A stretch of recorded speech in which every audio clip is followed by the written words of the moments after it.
Rectification of error में जो अगली हमने बात पढ़नी है that is types of errors. Different types of error जो हम लोग परफॉर्म करते हैं, ये एक थ्योरेटिकल डिस्कशन है। इससे एग्जामिनर का ज्यादा फोकस होता है कि वो एमसीक्यूज वगैरह बना के आपसे पूछ लेता है। डिफरेंट टाइप के एरर्स होते हैं जिनको समझना कोई मुश्किल चीज नहीं है, ये कोई डिफिकल्ट एरिया नहीं है।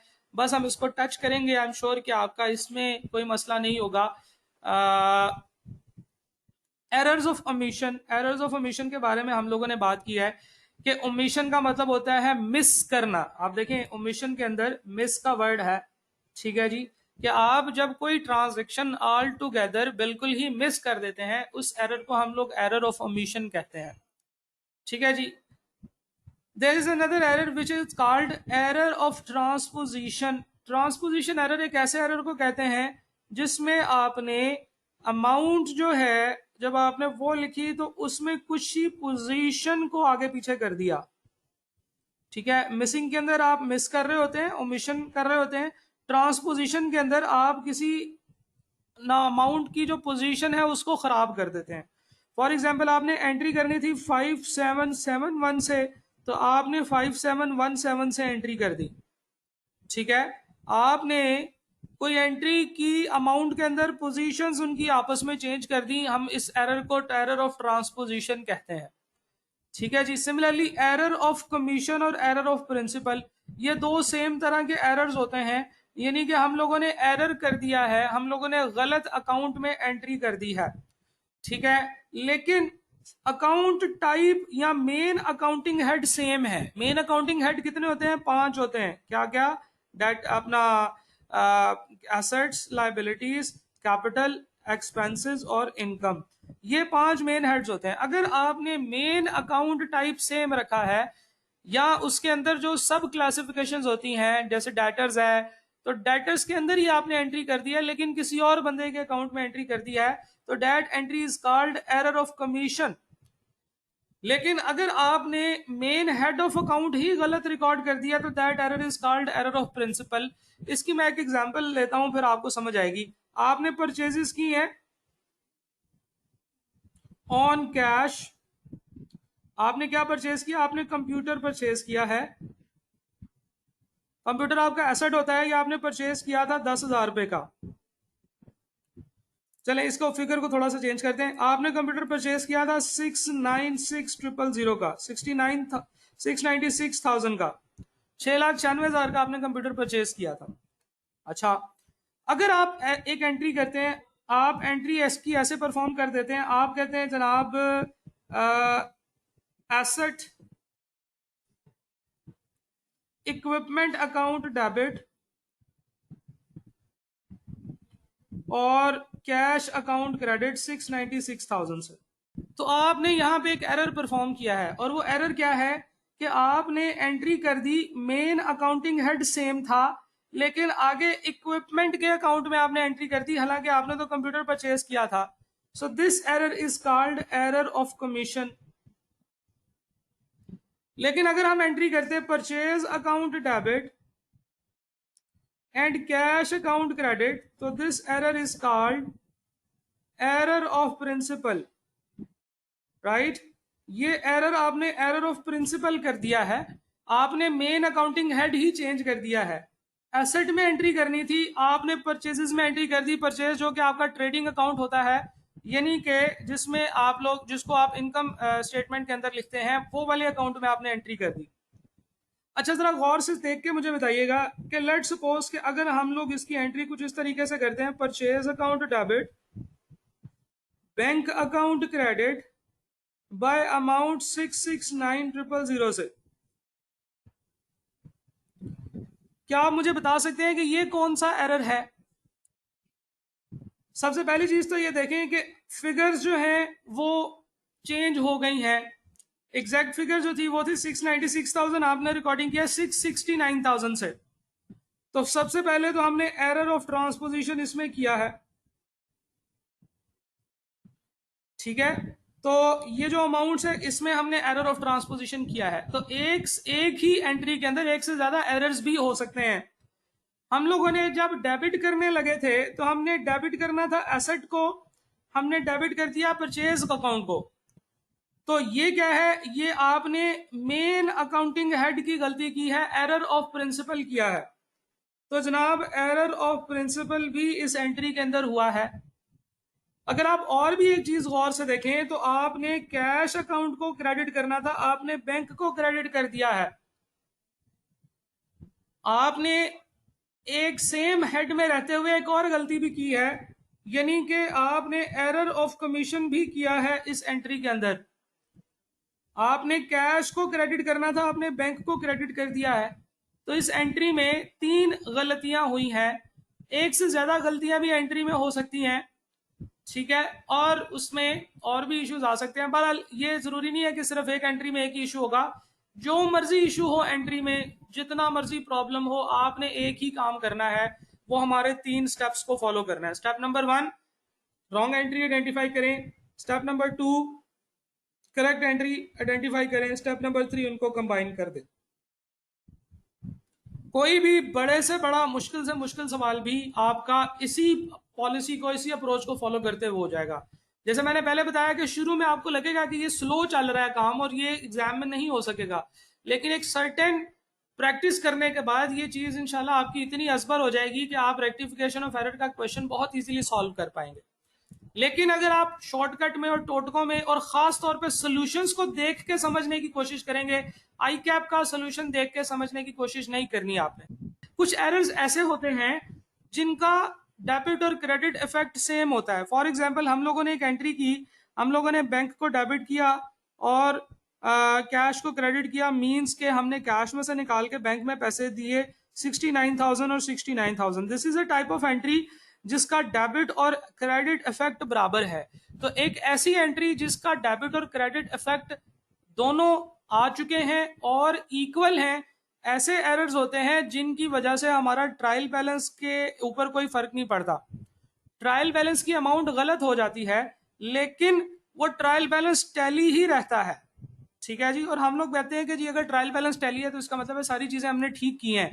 लेकिन अगर बैक एंड पे एक गलती की है आपने ऐसी कि जिसका डेबिट भी इक्वल है और क्रेडिट भी इक्वल है, तो फिर उससे तो ट्रायल बैलेंस इफेक्ट नहीं होगा। तो there are some errors due to which trial balance is not affected, trial balance out नहीं होता है।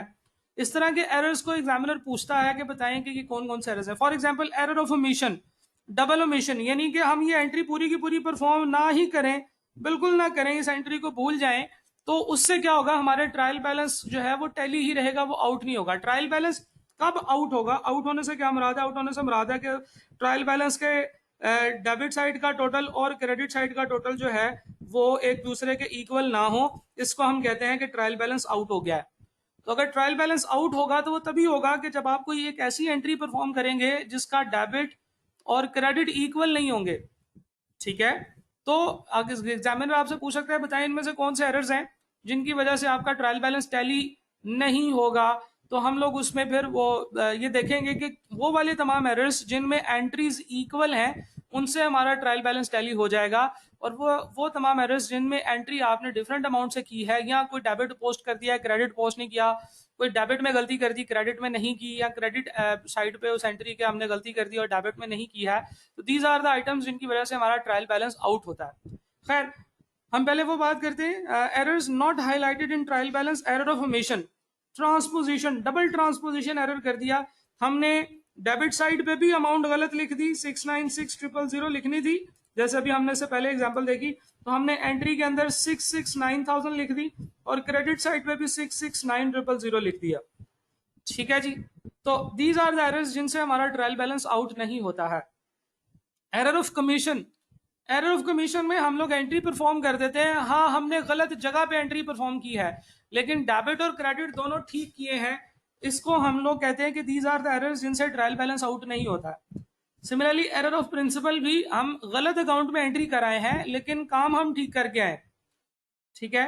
तो इस तरह के एरर्स जो है ना, these are very easy to understand, कि वो वाले एरर्स जिनसे कि हमारा ट्रायल बैलेंस आउट नहीं होता है वो कौन कौन से हैं। Casting error at both side, दोनों तरफ एक सिमिलर कास्टिंग एरर, एक जैसा कास्टिंग एरर कर दिया और उसके बाद हम लोगों ने जो है ना वही अमाउंट से एंट्री परफॉर्म कर दी, इसे हम कहते हैं casting error, error not highlighted in trial balance, ठीक है जी। अच्छा, कंपनसेटिंग एरर्स, कंपनसेटिंग एरर्स जो होते हैं ये ऐसे एरर्स होते हैं जो एक दूसरे के इफेक्ट को जायल कर देते हैं। फॉर एग्जाम्पल कंपनसेटिंग एरर्स जो होते हैं, जैसे फॉर एग्जाम्पल हम लोगों ने कैश से बैंक में पैसे जमा कराए, हमने कैश में से निकाले और बैंक में पैसे जमा कराए, तो हम इसकी एंट्री क्या करते होते हैं, बैंक अकाउंट डेबिट और कैश अकाउंट क्रेडिट। ठीक है जी। अच्छा, तो इसकी एंट्री थी, फर्ज करें कि मैं 69,000 रुपीज जो है ना वो मैंने कैश में से निकाल के बैंक में जमा कराए, ये एंट्री करनी चाहिए थी, मैंने ये एंट्री नहीं की और मैंने इसकी जगह पे एंट्री कर दी कैश अकाउंट डेबिट और बैंक अकाउंट क्रेडिट 69,000 से, ये मैंने एंट्री रॉन्ग परफॉर्म कर दी और मुझे पता चल गया कि एक रॉन्ग एंट्री मैंने परफॉर्म की है, उल्टी एंट्री परफॉर्म कर दी है मैंने, फिर भी इसका कुछ नहीं किया। मैंने कहा कोई बात नहीं, अगली एंट्री में इसको एडजस्ट कर देंगे। थोड़े दिनों बाद मैंने बैंक से पैसे निकलवाए, मुझे ज़रूरत थी, जब नहीं थी ज़रूरत तो मैंने कैश में से निकाल के बैंक में जमा करा दिए। साल महीने के एंड पे मैंने लोगों को सैलरियां देनी होंगी, मैं फिर दोबारा गया, मैंने बैंक से पैसे निकलवाए, मुझे उसकी एंट्री करनी चाहिए थी कैश अकाउंट डेबिट और bank account credit by rupees, for example मैं इस एग्जाम्पल के लिए कह लेता हूँ 69,000, ये एंट्री करनी चाहिए थी। तो मैंने क्या कर दिया, मैंने बैंक को डेबिट कर दिया और कैश को क्रेडिट कर दिया। क्यों? क्योंकि इससे पहले मैंने ये एंट्री नहीं की हुई थी। तो जनाब जब ये एंट्री करनी थी मैंने ये वाली एंट्री कर दी, और जब ये वाली एंट्री करनी थी मैंने ये वाली एंट्री परफॉर्म कर दी। तो एक ऐसे एरर हो गया जो एक दूसरे को कंपनसेट कर रहे हैं। कंपनसेटिंग एरर्स ऐसे एरर्स होते हैं जो एक दूसरे के इफेक्ट को जायल कर देते हैं। तो जो कंपनसेटिंग एरर्स होते हैं ये भी एरर्स होते हैं, इनको भी ठीक करना चाहिए। हालांकि इनसे टोटल इफेक्ट कोई नहीं आएगा, टोटल इफेक्ट सेम रहेगा, लेकिन कंपनसेटिंग एरर्स को अफेक्ट करना, ठीक करना बहुत ज्यादा जरूरी है। जो ज्यादा इंपॉर्टेंट डिस्कशन है वो ये है कि कौन से ऐसे एरर्स हैं जो कि ट्रायल बैलेंस से हाईलाइटेड हो जाते हैं, जिनकी वजह से ट्रायल बैलेंस हमारा आउट हो जाता है, या इन अदर वर्ड्स वो कौन से ऐसे एरर्स हैं जिनकी वजह से हमारे ट्रायल बैलेंस के डेबिट साइड का टोटल और क्रेडिट साइड का टोटल जब एक दूसरे के इक्वल नहीं आता है। ऐसे एरर्स वो एरर्स होते हैं जो कि जिसमें हमने अपना डबल एंट्री ठीक से परफॉर्म नहीं की होती। डबल एंट्री परफॉर्म करते वक्त डेबिट मिस कर दिया या क्रेडिट मिस कर दिया, या डेबिट एंट्री में गलती कर दी या क्रेडिट एंट्री में गलती कर दी, डेबिट 2 दफा कर दिया, क्रेडिट 2 दफा कर दिया। These are the type of errors जो कि हम लोगों ने करे। जैसा मर्जी एरर हो, ठीक करने का तरीका यही है कि आपने उसको, वो जो 3 स्टेप का प्रोसेस है उसको फॉलो करना है। लेकिन ये जो ऐसे एरर्स हैं जो कि ट्रायल बैलेंस जिनकी वजह से आउट हो जाता है, जब हम इनको ठीक कर रहे होंगे ना, स्टेप बाय स्टेप प्रोसेस जो हम लोगों ने 3 स्टेप्स देखे हैं, जब हम इनको ठीक कर रहे होंगे ना तो हमारी जो फाइनल करेक्टिंग एंट्री बनेगी ना वो टैली नहीं करेगी। क्यों? क्योंकि हमने डबल एंट्री में कोई एरर नहीं परफॉर्म किया, कुछ चीज थी जो हमने मिस कर दी थी, तो जब हमने एक साइड मिस किया है तो वो साइड शॉर्ट आ जाएगी। बहरहाल इसका एक क्वेश्चन जब हम करेंगे तो आपको इंशाल्लाह इसकी समझ आएगी। Errors highlighted in trial balance, ऐसे एरर्स जो कि वन अकाउंट में पोस्ट हुए हैं और दूसरे में जिसको मिस कर दिया गया है, इसको हम सिंगल ओमिशन कह सकते हैं। इस सिंगल ओमिशन वाले जो एरर्स हैं वो ट्रायल बैलेंस में इफेक्ट होते हैं, वो ट्रायल बैलेंस में नजर आते हैं। Transposition errors are the errors जो कि एक सिंगल साइड पे आपने अमाउंट में गलती कर दी है, यानी कि डेबिट साइड पे आपने ठीक अमाउंट लिखी है, क्रेडिट साइड पे आप अमाउंट लिखते वक्त गलती कर गए। ठीक है। सिमिलरली डबल डेबिट्स, आपने एक डेबिट करना था, एक क्रेडिट करना था, आपने दोनों ही डेबिट कर दिए या दोनों ही क्रेडिट कर दिए, ये भी कुछ गलतियां होती हैं। लेकिन ये ऐसी गलतियां होती हैं जिनको जब आप रेक्टिफाई करने जाएंगे तो आपकी जो रेक्टिफाइंग एंट्री है वो उसका टोटल टैली नहीं करेगा, उसका टोटल डेबिट और टोटल क्रेडिट टैली नहीं करेगा।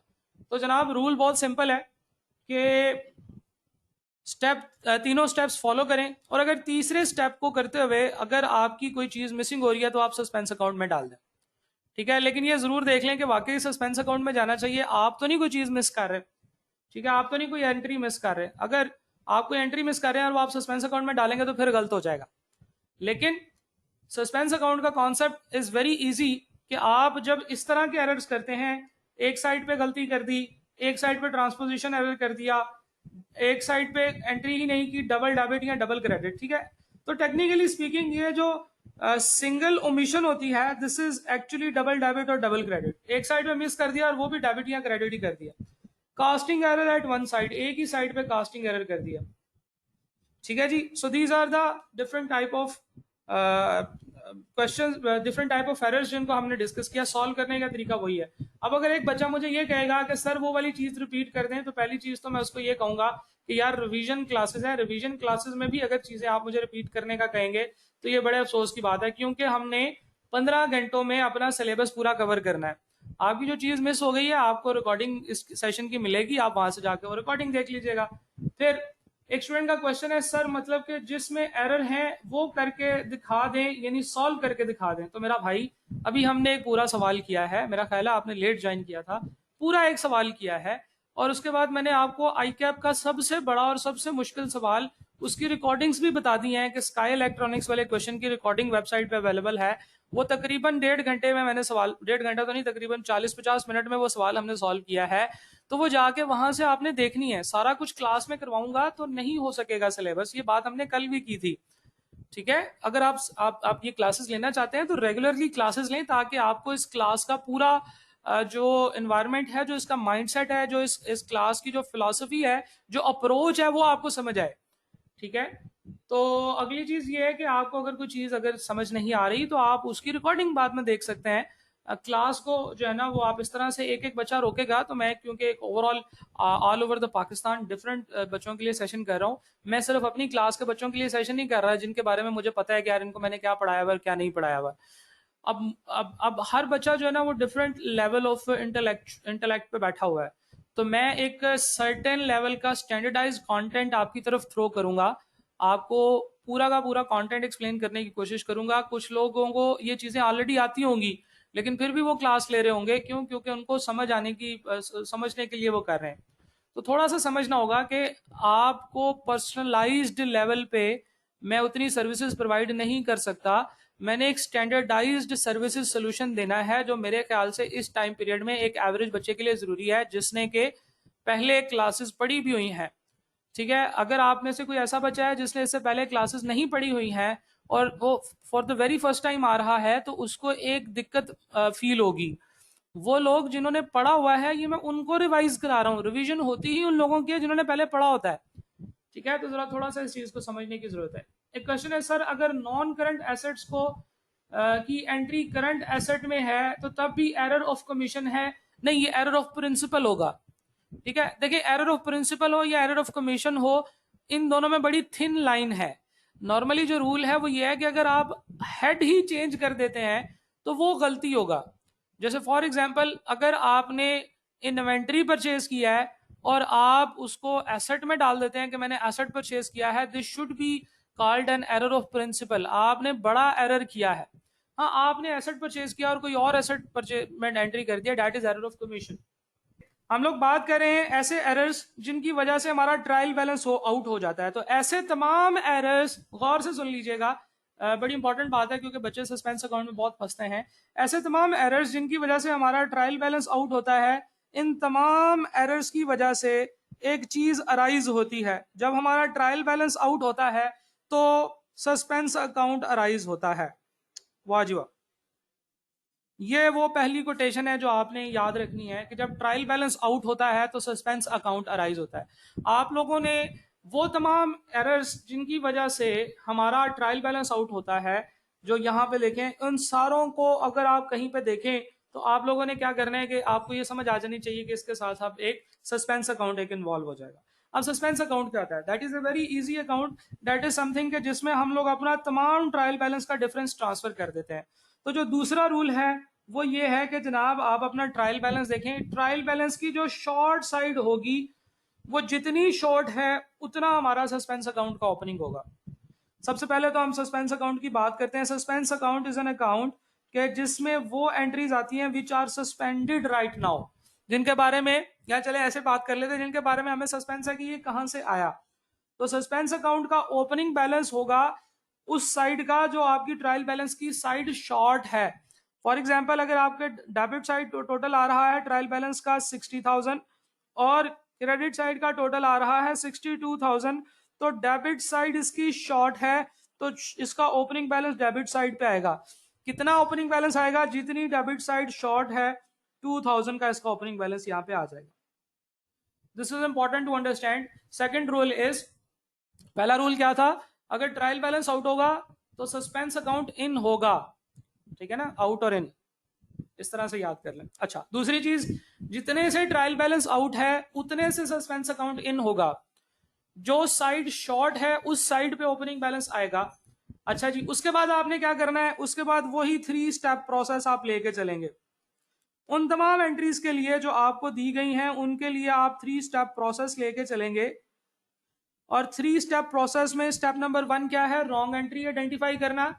स्टेप नंबर 2 क्या है? करेक्ट एंट्री आइडेंटिफाई करना। स्टेप नंबर 3 क्या है? रॉन्ग एंट्री को रिवर्स करना, करेक्ट को पास करना और उन दोनों एंट्रीज को मर्ज करके एक कंबाइन एंट्री बनाना। अगर तो वो एंट्री एक ऐसी एंट्री है जो कि सिंगल साइडेड एरर्स हैं, या जिसमें सिंगल साइड की ओमिशन है, या जिसमें एक साइड पे या डबल डेबिट्स या डबल क्रेडिट्स हैं, तो इस तरह के एरर्स ऐसे होंगे जिनकी वजह से ट्रायल बैलेंस आउट हो रहा होगा। तो जब आप उनको ठीक करने की कोशिश करेंगे ना, तो वो आपकी जो फाइनल करेक्टिंग एंट्री है वो टैली नहीं होगी। फाइनल करेक्टिंग एंट्री में डेबिट या क्रेडिट साइड पे कुछ शॉर्ट होगा। आपने सारी चीजें गौर से देख लेनी है, आपने मेक श्योर कर लेना है कि आप कुछ मिस तो नहीं कर रहे। अगर आप कोई कुछ मिस नहीं कर रहे तो जो साइड शॉर्ट है वो सस्पेंस अकाउंट उधर आपने लिख देना है, ठीक है जी। इसकी मैं आपको एक एग्जांपल बताता हूं। मैंने बताया कि जनाब एक बंदे से मुझे पैसे आए थे, मैंने पैसे अपने पास कैश में रिसीव कर लिए, लेकिन मुझे पता ही नहीं था कि वो पैसे कहां से आए हैं। तो मैंने बैंक में तो डेबिट कर दिए, बैंक डेबिट कर दिया, ठीक है, 70,000 रुपए से। जब मेरे पास पैसे आए मैंने बैंक डेबिट कर दिया, बैंक में डाल दिया। मैंने कहा वाजिब वापस 70,000 रुपये आ गए, लेकिन मुझे ये नहीं पता चला कि किधर से आए हैं, इसलिए मैंने इसकी कोई एंट्री नहीं की। हमने एरर ऑफ ओमिशन कर दिया है वन साइड पे। जब हमने एरर ऑफ ओमिशन कर दिया है तो इसकी करेक्टिंग एंट्री क्या होगी? इसकी करेक्टिंग एंट्री होगी कि मैंने बैंक को डेबिट करना था, मुझे पता चला कि यार मिस्टर ए से पैसे लिए थे, तो बैंक को डेबिट करना था और मिस्टर ए को क्रेडिट करना था 70,000 से। This is the correct entry जो कि मुझे पास करनी चाहिए थी। ये एंट्री है जो मैंने पास कर दी है, दिस इज पास्ट या entered. This is the entry जो कि एक्चुअल एंट्री थी, करेक्ट एंट्री जो थी। अब हम ये देखते हैं कि इसकी करेक्टिंग एंट्री कैसे होगी। जो एंट्री पास की हुई है इसको करें रिवर्स। तो इसको रिवर्स कैसे करेंगे? हमने तो सिर्फ डेबिट एंट्री पोस्ट की हुई है, तो हम इसको कर देंगे क्रेडिट। और जो एंट्री परफॉर्म करनी थी उसको लिख देंगे bank debit, mister a credit 70,000 से। लें जनाब, हमने रॉन्ग एंट्री जो पास की हुई थी एंट्री, उसको हमने पोस्ट कर दिया, रिवर्स कर दिया, और जो करेक्ट एंट्री करनी थी उसको हमने पोस्ट कर दिया। अब बैंक से कट जाएगा, तो हमारे पास करेक्टिंग एंट्री क्या रह जाएगी? हमारे पास करेक्टिंग एंट्री रह जाएगी मिस्टर ए जो कि क्रेडिट हो रहे हैं 70,000 से। अब ये तो हमारा जो करेक्टिंग एंट्री है ये तो टैली नहीं हुई, तो मैं यहाँ पे सस्पेंस अकाउंट का नाम लिख दूंगा कि सस्पेंस अकाउंट डेबिट बाय 70,000। तो ये हमारी करेक्टिंग एंट्री बनेगी, फाइनल करेक्टिंग एंट्री, ठीक है जी। इसके ऊपर एक बड़ा ही इंपॉर्टेंट क्वेश्चन है मिस्टर फवाद का, जिसमें कि आपको सस्पेंस अकाउंट का सारा कॉन्सेप्ट और ये वाली जो स्टेप बाय स्टेप अप्रोच है ये बड़ी इजीली समझ आ जाएगी। मिस्टर फवाद का पास पेपर का क्वेश्चन पोर्टल पे अपलोड कर दिया गया है। आपने इस सेशन के बाद पोर्टल पे जाना है और पोर्टल पे जाके मिस्टर फवाद का ये वाला पास पेपर का क्वेश्चन करना है। इंशाल्लाह उसके बाद आपका सस्पेंस अकाउंट का कॉन्सेप्ट क्लियर हो जाएगा, ठीक है जी। और जब आपका सस्पेंस अकाउंट का कॉन्सेप्ट क्लियर हो जाएगा उसके बाद आप सस्पेंस अकाउंट से रिलेटेड जो रिमेनिंग क्वेश्चंस है वो आप कर सकते हैं, ठीक है जी। ये पास पेपर का क्वेश्चन है, अटेम्प्ट मैंने नहीं लिखी, मुझे भी फ्रेंकली स्पीकिंग याद भी नहीं है, लेकिन ये मिस्टर फवाद वाला सवाल है, थोड़ा पुराना है, लेकिन इसमें सस्पेंस अकाउंट की काफी सारी एडजस्टमेंट्स हैं। काफी लंबा सवाल है, ये मैंने अपलोड कर दिया है पोर्टल पे, आप जाके इस क्लास के बाद देख सकते हैं, ठीक है जी।